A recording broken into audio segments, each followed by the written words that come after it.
Aujourd'hui, c'est la ville de Clermont-Ferrand qui a accueilli le Train du Cœur pour la 6e étape de sa tournée nationale.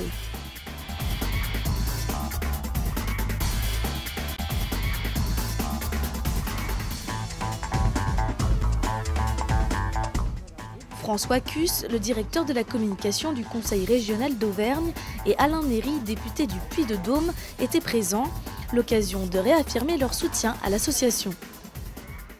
J'en repars en ayant appris beaucoup de choses et justement en ayant une plus grande conscience de cette nécessité d'être sensibilisé à la question de la défibrillation et du massage cardiaque en particulier. Donc je vais proposer justement à ce qu'on puisse sensibiliser et en interne auprès de tous les fonctionnaires de la région et également les élus pour qu'eux-mêmes puissent dispenser la bonne parole, comme on dit, à l'extérieur et qu'on puisse communiquer et aider justement les uns et les autres, et notamment les bénévoles qui se mobilisent au sein de cette association, mais aussi la Croix-Rouge, à faire en sorte que l'opinion publique soit encore plus sensibilisée. Il y a une forte mobilisation des communes pour installer des défibrillateurs, car chacun a bien compris l'importance du message que vous délivrez, à savoir que dans tout problème cardiaque, il est important d'abord d'être bien formé, de savoir utiliser des défibrillateurs, mais surtout qu'il y ait des défibrillateurs à proximité,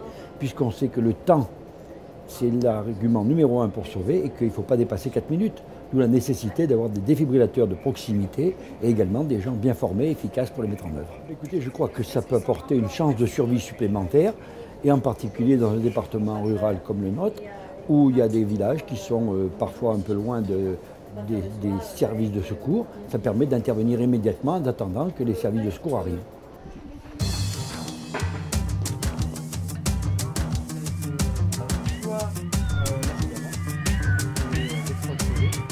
Peu après, ce sont 2 classes de collégiens clermontois qui sont venus à leur tour découvrir, entre autres, les gestes essentiels à réaliser en cas d'incident cardiaque. C'est quoi en fait un arrêt cardiaque? C'est quoi? Le cœur il s'arrête de battre. Il s'arrête vraiment, vous croyez?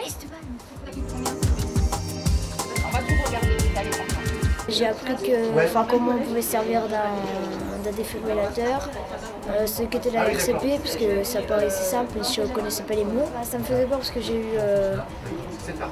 eu des trucs des fois, mais je pensais que c'était plus gros, c'était en métal et tout, mais en fait c'est que des patchs comme ça des fois. Et puis je pensais que ça allait bouger et tout, mais en fait non, ça fait pas peur du tout. Je trouve ça intéressant de commencer, savoir parce que ça peut sauver des vies. Tout d'abord on écoute si le patient respire, ensuite on appuie sur le bouton marche du défibrillateur, on écoute les instructions du bonhomme et puis après ça se déroule tout seul, tranquille.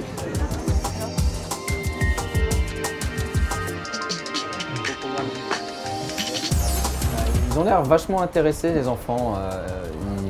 Ils ont une petite appréhension au début parce que c'est la première fois qu'ils voient ce genre d'appareil. Mais une fois que tout leur est expliqué, ils arrivent à s'en sortir très bien en fait.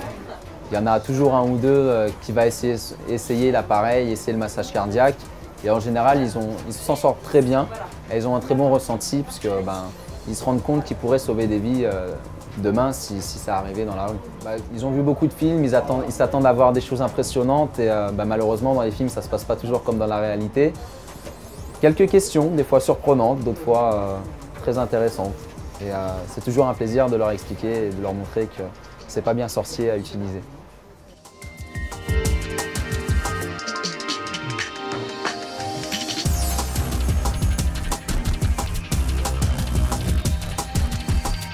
Et c'est déjà reparti pour le Train du Cœur qui sera dès demain à Lyon.